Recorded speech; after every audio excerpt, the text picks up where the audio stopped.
요한복음 3장 16절에서 21절입니다. 하나님이 세상을 이처럼 사랑하사 독생자를 주셨으니 이는 그를 믿는 자마다 멸망하지 않고 영생을 얻게 하려 하심이라. 영생을 얻는 길입니다. 하나님이 보내신 독생자를 믿는 게 영생을 얻는 길입니다. 영생은 영원한 생명인데요. 하나님 나라에서 사는 게 영원한 생명입니다. 단지 안 죽고 계속 산다, 이런 의미 아니고요.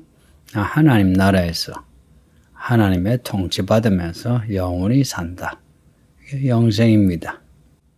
영생과 구원은 같은 의미입니다. 예수 믿고 구원받자, 예수 믿고 영생하자, 같은 말씀입니다. 하나님이 보내신 독생자, 어떤 독생자냐? 하나님이 사랑하시는 독생자, 내 사랑하는 아들이요 내 기뻐하는 아들이라. 그 독생자를 세상에 주셨어요. 왜 주셨나?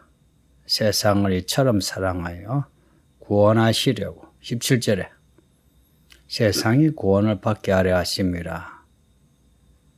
세상을 구원하시려고요. 세상은 구원이 필요합니다. 왜 구원이 필요하나? 세상에 죄가 들어왔고요. 죄가 누룩처럼 퍼져요. 가득해요. 예수님 때도 죄가 가득하고 지금은 더 가득해요. 이런 세상 그냥 놔두면 어찌 되겠습니까? 하나님의 진노의 심판으로 세상이 다 파괴됩니다.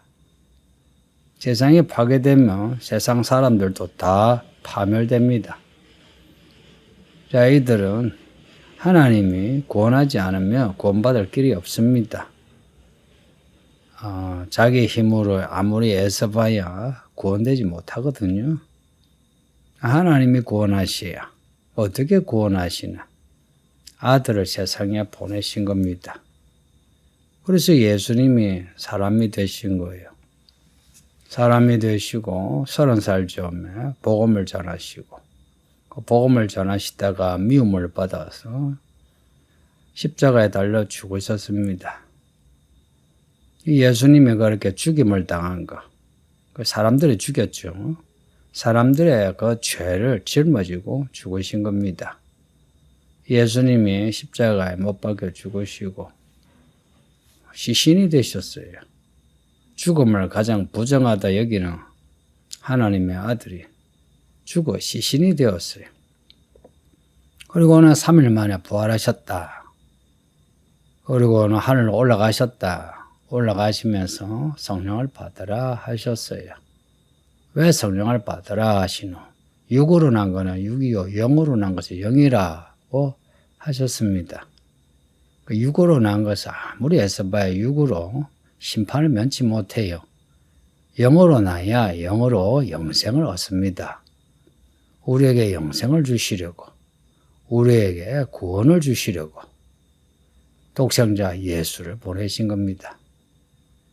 예수를 믿으면 심판을 받지 않습니다. 왜 그런가? 예수님이 십자가에 달려 심판을 받으셨거든요. 모든 죄와 허물, 그 심판을 예수님이 받으셨어요. 그래서 예수님을 믿으며 예수님이 우리를 대신하여 심판을 받으셨기에 예수 믿으면 심판이 면해지고 구원받습니다. 예수의 이름을 믿어야 합니다. 이제 문제는 예수 믿는다는 그 믿음, 그냥 말로만 믿습니다 하는 게 아니죠. 물과 성령으로 거듭나지 않으면 하나님 나라에 들어가지 못한다 말씀했잖아요. 물과 성령으로 거듭나는 믿음입니다. 하나님의 독생자 이름을 믿는 그 믿음은 물과 성령으로 거듭나는 믿음입니다. 그러니 예수를 믿는다면, 진짜 믿는다면 물과 성령으로 거듭나는 거예요. 물과 성령이라. 물 세례, 성령 세례로 생각하셔도 됩니다. 교회에서 세례 받으셨죠. 성령 세례는요, 성령 세례는 의식으로 행해지는 게 아니죠. 이것은 성령이 임하는 사건입니다. 의식은 사건이 아니죠. 물 세례는 사건이라기보다 그게 의식이라 이야기하죠. 그러나 성령 세례는 사건입니다. 이렇게 물과 성령으로 거듭나야 하나님 나라에 간답니다. 하나님 나라에 가는 게 영생이랬어요. 또한 구원이고요. 근데 사람들이 이걸 마다하고 있습니다. 우리 예수님이 세상에 오셨는데도 예수님을 마다하고요. 말씀도요, 듣지 않고요. 오히려 예수님을 미워하고, 그리고는 고발하고, 재판하고, 죽이고, 그랬습니다. 왜 그랬냐? 그들의 종교가 그렇고, 그들의 철학이 그렇다라고 변명할 수 있는데, 사실은 그 모든 걸 한마디로 하면 악해서 그렇습니다. 사람들이 자기 행위가 악함으로 빛보다 어둠을 더 사랑한답니다. 빛보다 어둠을 더 사랑해서 그렇습니다. 하나님보다 마귀를 더 사랑해서 그렇습니다. 그러면 그 사람들은 좀 억울해하죠. 난 마귀를 좋아하지 않는데 그래요. 아담과 하와에게 물어보세요. 선악과 따먹은 거 마귀를 좋아해서 따먹었나? 아니라거든요. 근데 이 악은요, 악의 특징은 감춰져 있어요. 어떤 명분이나 어떤 말에 감춰져 있어요. 그래서 그 명분, 그 말을 그걸 벗겨내야 돼요. 벗겨내면 악이 있습니다. 악이. 예수님을 믿지 않는 그 마음, 거기에는 악이 있습니다. 악을 행하는 자마다 빛을 미워해요. 악을 행하는 자. 이 악을 행하는 게 무슨 악이겠습니까? 우리 죄를 짊어지고 죽으신 하나님의 어린 양 예수님을 안 믿는 악입니다. 하나님의 아들을 안 믿는 것이 가장 큰 악이요. 여기서 모든 악이 나옵니다. 예수를 믿으면은 회개하죠, 그죠? 회개하고 깨끗해지고 성령을 받는데 악한 사람은요 회개하지 않는 특징이 있습니다. 이 말 마음에 두세요. 악한 사람은 회개하지 않습니다. 교회 열심히라도요 회개하지 않는 사람이 있어요. 그냥 기도는 또 열심히 해요. 교회 일도 열심히 해요. 근데 회개하고 회개에 눈물이 없는 사람이 있습니다. 악이 그대로 있습니다. 악한 사람의 특징, 회개하지 않는다. 왜냐? 그 행위가 드러날까? 회개는 자기 악한 행위를 드러내는 거죠.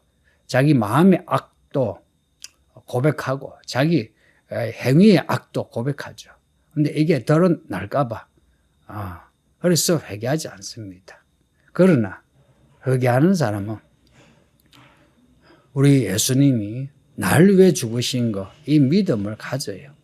그래서 예수님이 날 위해 죽으셨으니 나는 예수님을 끝까지 따라가리라 하고 믿습니다.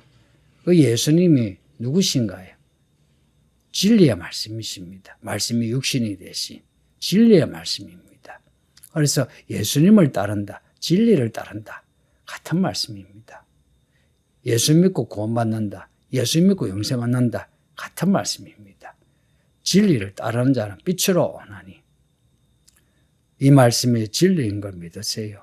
또한 이 말씀을 전하는 이 말도 진리인 걸 믿으세요. 이 진리의 말씀을 받아들였느냐 받아들이지 않느냐 이 말씀에 대한 태도가 믿음을 보여줍니다. 이 말은 제가 자주 이야기하죠. 그래서 이 말씀을 받아들이는 사람, 그 사람은 빛의 사람입니다. 빛으로 오나니 그 행위가 하나님 안에서 행한 것임을 나타내려 합니다. 빛의 사람은 말씀을 받아들입니다. 말씀을 받아들임으로 하나님의 사람인 거, 하나님 안에 있는 사람인 거, 진리 안에 있는 사람인 거, 예수 안에 있는 사람인 거, 이거 나타내는 겁니다. 부디 진리의 말씀 안에서 살도록 하세요. 그러려면 성경 말씀 읽고요. 그리고 설교도 잘 듣고요. 그리고 일상에서 말과 행동이 우리가 읽고 들은 이 말씀으로 살려고 하세요.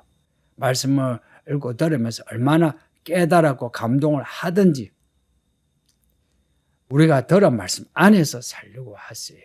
그러면 빛이 우리를 비추며 우리가 빛의 사람이 됩니다. 그리고 구원과 영생이 멀지 아니하고 우리 속에서 겨자씨처럼 자라는 것을 알게 됩니다. 해서 우리 안에 하나님의 나라의 그 평안과 위로와 생기와 아름다움이 있는 겁니다. 이런 복 있는 성도들 되시기를 예수 이름으로 축복합니다.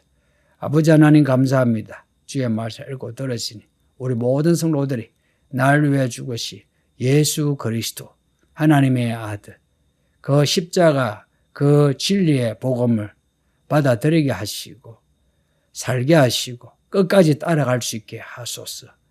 우리 하나님의 사랑이 십자가에서 나타났으니 또한 우리도 자기를 부인하여 하나님을 사랑하고 하나님의 일을 감당하는 하나님의 종들이 되게 해주세요. 예수님 이름으로 기도합니다. 아멘.